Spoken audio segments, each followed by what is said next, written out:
හරි. ඔන්න අපි ඇවිල්ලා තියෙන්නේ පස්වෙනි පාර්ට් එකට. හරි. දැන් මම ඉස්සෙල්ලා කතා කරානේ ආසියාවේ භෞතික භූදර්ශන පිළිබඳ අනුමාත්‍රකාවට කතා කරේ භූ විෂමතාව පිළිබඳ. දැන් මේ පාර්ට් එකේදී කතා කරන්න යන්නේ අපි මොකද්ද? ජල වහනය පිළිබඳ. ජල වහනය පොඩි අනුමාත්‍රකාව. හරි. අපි ජල වහනය ගැන කතා කරගෙන යමු. හරි. දැන් අපිට ඡේදයක් දීලා තියෙනවා. ජල වහනයේ ප්‍රධාන ලක්ෂණය වන්නේ ආසියානු ප්‍රදේශයේ පුරා පැතිරුණු විශාල ගංගා පද්ධති රාශියක් පිහිටා තිබීමයි. මොකද්ද කිව්වේ? ජල වහනයේ ප්‍රධාන ලක්ෂණය.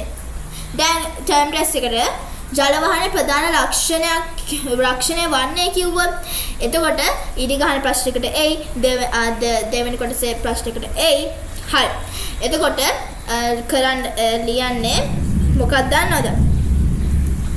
ආසියානු ප්‍රදේශය පුරා පැතිරුණු විශාල ගංගා පද්ධති රාශියක් පිහිටා තිබීමයි.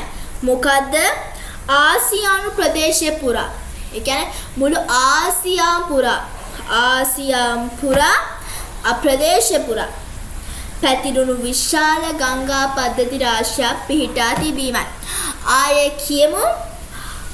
ආසියා ප්‍රදේශයේ පුරා පැතිරුණු විශාල ගංගා පද්ධති රාශියක් පිහිටා තිබීම තමා මොකද්ද? ජල වහනයේ ප්‍රධාන ලක්ෂණය. හරි. මෙම ගංගා ලෝකයේ විවිධ සාගර මත මුහුදු වලට ගලා බහිනවලු. ඒ කියන්නේ සමහර ගංගා තියෙනවලු මුහුදට ගලා බසිනවලු. ඒ කියන්නේ සමහර මුහුද වලට ගලා බසිනවලු. මෙතන උදාහරණ 4ක් දීලා තියෙනවා. අපි ඒ ටික කියාගෙන යමු. OB යෙනිසි සහ ලීනා යන ගංගා ආර්ටික් සාගරයට වැටෙනවලු. මොකක්ද ඒ කිව්වේ? OT කියන ගංගාවයි යෙනිසි සහ ලීනා කියන ගංගාවයි වැටෙන්නේ ආර්ටික් සාගරයටලු. හරි. ඒක එවෙලම මතක තියාගන්න. හරි. OB යෙනිසි සහ ලීනා යන ගංගා ආර්ටික් සාගරයටද? මොකද්ද? OB යෙනිසි සහ ලීනා යන ගංගා ආර්ටික් සාගරයටද? හරි. අමූර් හොයන්හෝ හා යැන්සි යන ගංගා පැසිෆික් සාගරයටද? මොකද්ද ඒ කිව්වේ? හොයන්හෝ අමූර් යැන්සි. මොකද?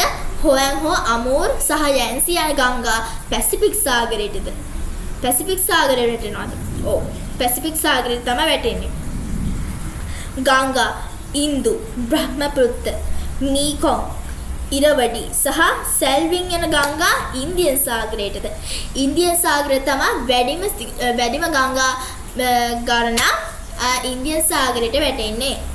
තේරුණාද? ඔව්. ආයේ කියගෙන ගංගා, ඉන්දු, බ්‍රහ්මපුත්‍ර, මීකොං, ඉරවඩි, සැල්වින් යන ගංගා ඉන්දියන් සාගරයට වැටෙන්නේ. හරි. යුප්‍රටිස් සහ ටයිග්‍රිස් යන ගංගා පර්සියන් බොක්කට ගලා බසිනවා. තේරුණාද ඒ ටික? ආයේ හතරම කියාගෙන යන්න. OB යෙනිසි සහ ලීනා යන ගංගා ආර්ටික් සාගරයටද? අමූර් හොයන්හෝ සහ යැන්සි යන ගංගා පැසිෆික් සාගරයටද? ගංගා, ඉන්දු, බ්‍රහ්මපුත්‍ර, මීකොං, ඉරවැඩි, සැල්වින් යන ගංගා ඉන්දියන් සාගරයටද? යුප්‍රටිස් හා ටයිග්‍රිස් කියන ගංගා පර්සියන් බොක්කට ගලා බසිනවා. තේරුණාද? ආයේ එක සැරයක් කියමු. 1 2 3. ඔන්න. හරි. ඔන්න දැන් ආයේ හතර මුල ඉඳන් කියන්න යන්නේ. හරි. ඔන්න. OB යෙනිසි සහ ලීනා යන ගංගා ආර්ටික් සාගරයටද? අමූර් හොයන්හෝ සහ යැන්සි යන ගංගා පැසිෆික් සාගරයටද? ගංගා, ඉන්දු, බ්‍රහ්මපුත්‍ර, මීකොං, ඉරවැඩි, සැල්වින් යන ගංගා ඉන්දියන් සාගරයටද? යුප්‍රටිස් සහ ටයිග්‍රිස් යන ගංගා කොහෙටද වැටෙන්නේ? පර්සියන් බොක්කට තමා වැටෙන්නේ. තේරුණාද? අභ්‍යන්තර මුහුදු වලට ගලා බසින ගංගා කීපයක් පහත දක්වලා තියෙනවා. පේජ් නම්බර් 6 එකේ. මෙන්න මේ කරුණු දෙක. හරි ඒ ටික කියාගෙන යන්න. සර්ඩ් ඒරියා සහ අමුඩ් ඒරියා යන ගංගා ඒරල් මුහුදටද. මොකද ඒ කිව්වේ? සර්ඩ් ඒරියා සහ අමුඩ් ඒරියා යන ගංගා කොහෙටද වැටෙන්නේ? ඒරල් මුහුදටද. අනිත් එක මොකද්ද කිව්වේ? යූරල් ගංගාව කැස්පියන් මුහුදට ගලා බහිනවලු. ආයේ අර මං කිව්ව හතරයි ඒ දෙකයි කියාගෙන යන්න. මම අර කලින් කිව්ව හතරයි මුලින් දැන් කියන්න. OD යෙනිසි OB යෙනිසි සහ ලීනා යන ගංගා ආර්ටික් සාගරයටද අමූර් හොයන්හෝ සහ යැන්සි යන ගංගා කොහෙටද වැටෙන්නේ? පැසිෆික් සාගරයටද. ගංගා ඉන්දු බ්‍රහ්මපුත්‍ර නිකෝම් ඉරවැඩි සැල්වින් යන ගංගා ඉන්දියන් සාගරයටද. යුප්‍රටිස් සහ ටයිග්‍රිස් යන ගංගා පර්සියන් බෝකට වැටෙනවා. එතකොට අභ්‍යන්තර මුහුදු වල ගලා බසින ගංගා මොනවද? මොනවද කියලා බලමු අපි. සර්ඩ් ඒරියා හා අමුඩ් ඒරියා යන ගංගා ඒරල් මුහුදටද. සර්ඩ් ඒරියා හා අමුඩ් ඒරියා යන ගංගා ඒරල් මුහුදටද. යූරල් ගංගාව කැස්පියන් මුහුදට වැටෙනවා. තේරුණාද? ඔව්. හරි. ආයේ දෙක කියන්න. සර්ඩ් ඒරියා හා අමුඩ් ඒරියා යන ගංගා ඒරල් මුහුදටද. යූරල් ගංගාව කැස්පියන් මුහුදට වැටෙනවා. තේරුණාද? හරි. ඒ ටික තේරෙන්නේ නැති කියලා මං හිතනවා. හරි.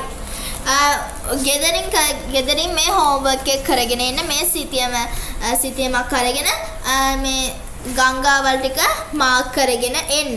හරි. තේරුණාද? හරි. ඊළඟ එකේ කියලා තිනවා ආසියාවේ ප්‍රධාන ගංගා මොනවද කියලා. හරි. ආසියාවේ ප්‍රධාන ගංගා අනුමාත්‍රකාවක් ලියන්න.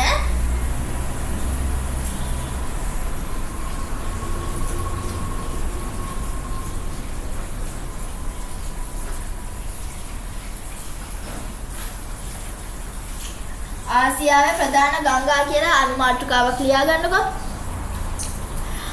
පේජ් නම්බර් 8 එකේ. ඒ කියන්නේ ටෙක්ස්ට් බුක් එකේ පේජ් නම්බර් 8 එකේ මෙන්න මේ වගුව දීලා තියෙනවා. මේ වගුව තමයි දැන් ඔයාලට කතා කරන්න යන්නේ. තේරුණාද? හරි. පළවෙනි එකේ දීලා තියෙන්නේ අපිට වගුවේ යැන්සි. යැන්සි එකේ දිග කිලෝමීටර් කීයද? ඔව් 6301යි. කීයද?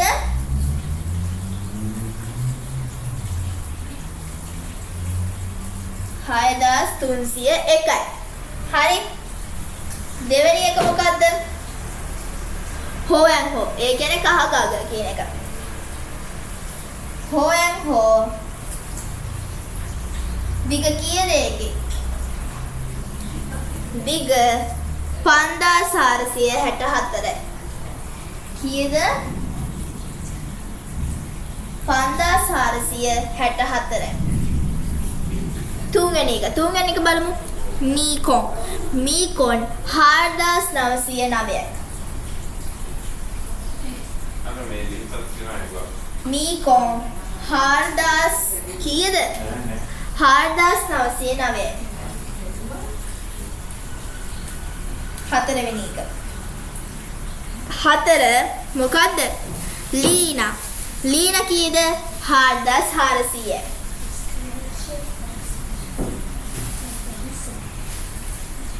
ලීනා කීයද? 4400යි.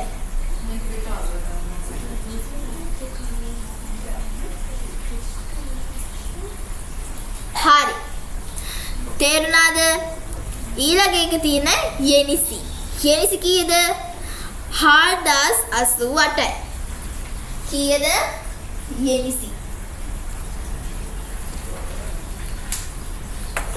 කීයද යෙනිසි?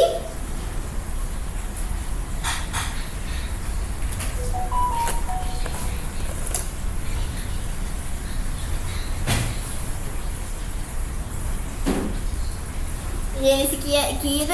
4000 44යි.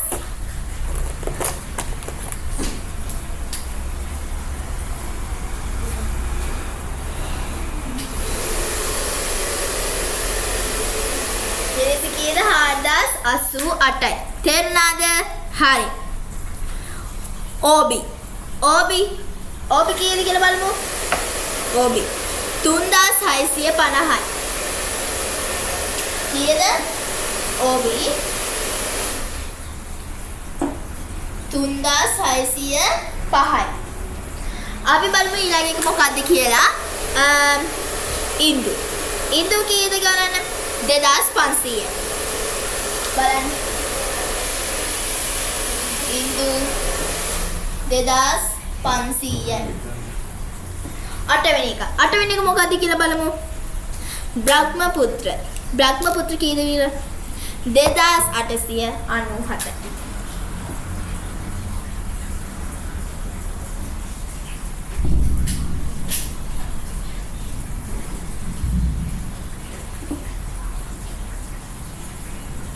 බ්‍රහ්මපුත්‍ර කීයද? 2897යි. 2897යි.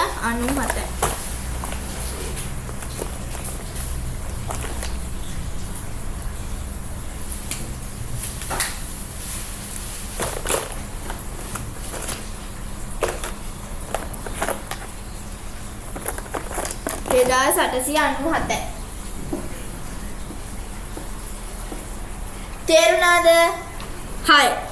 අන්තිම එක තමයි ගංගා කීයද? 2510. මෙතන ලියන්න. ගංගා කීයද? 2510. හරි. අපි මේ ටික අනුපිළිවෙලට එක දිගට කියන්න. යන්සි කීයද කියලා බලන්න. යන්සි 6301යි. ඒක එක සැරෙන් මතක තියාගන්න. යන්සි 6301යි. හොයන් කීයද? 5464යි. කීයද? 5464.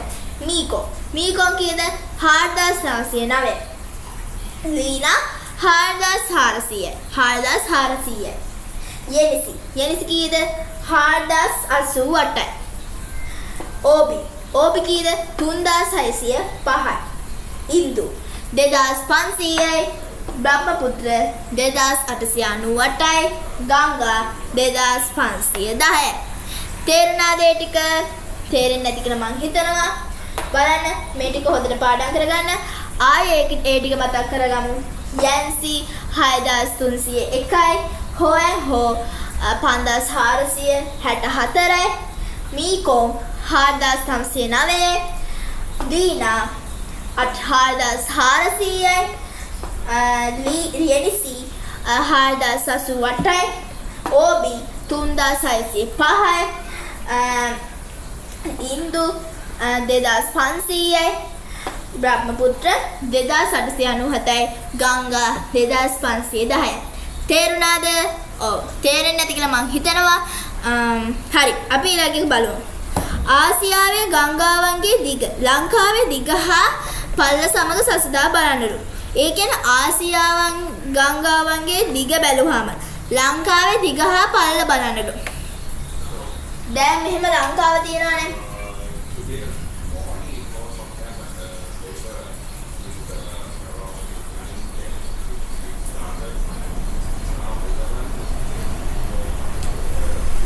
මේම ලංකාව තියෙනවා.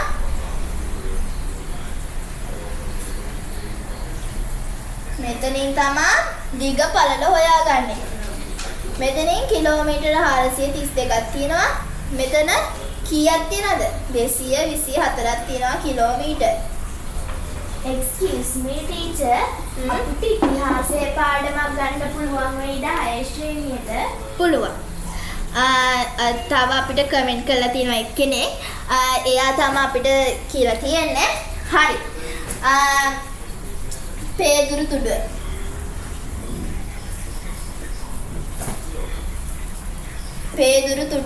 මෙතනින් තමයි පේදුරු තුඩුව එන්නේ. මෙතනින් දෙවුන්දර තුඩුව.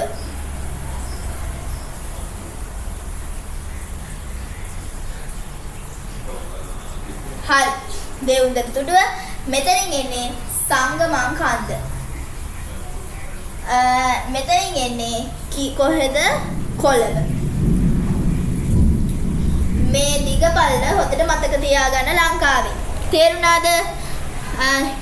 කියලා බලමු. පේදුරු තුඩු ඉඳන් දෙවුම්තර තුඩුවට එනකම් කිලෝමීටර් කීයද? 432යි.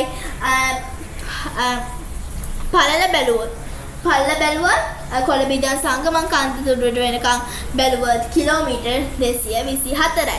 තේරුණාද ඒ ටික? මේ ක්‍රියාකාරකමයි පැවරුමයි ඔයාලා ගෙදරින් එනකොට කරන් ඉන්න.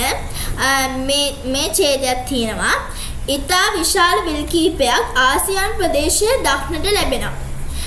ආසියාවේ කොහොමත් විල් තියෙනවනේ නේද? ටිබෙට් සහනෝ වගේ එකක් තමයි. ඒ අතරින් බයිකල් විල සහ බෝල් කෑෂ් විල ඉන් ප්‍රධාන වෙනවලු. මොකක්ද ඒ ප්‍රධාන වෙන දෙක?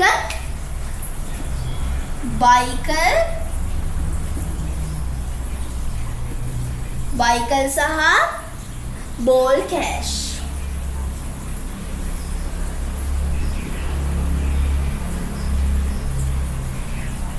Ball cash.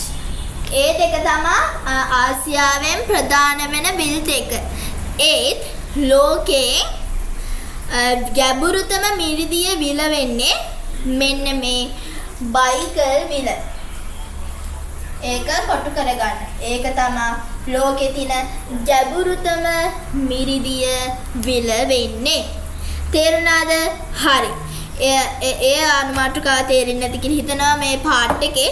මම ඊළඟ පාර්ට් එකේ කියලා දෙනවා දේශගුණය ගැන. දේශගුණය ගැන කතා කරමු අපි ඊළඟ පාර්ට් එකේදී. එහෙනම් අපි 6 වෙනි පාර්ට් එකේදී හම්බෙමු.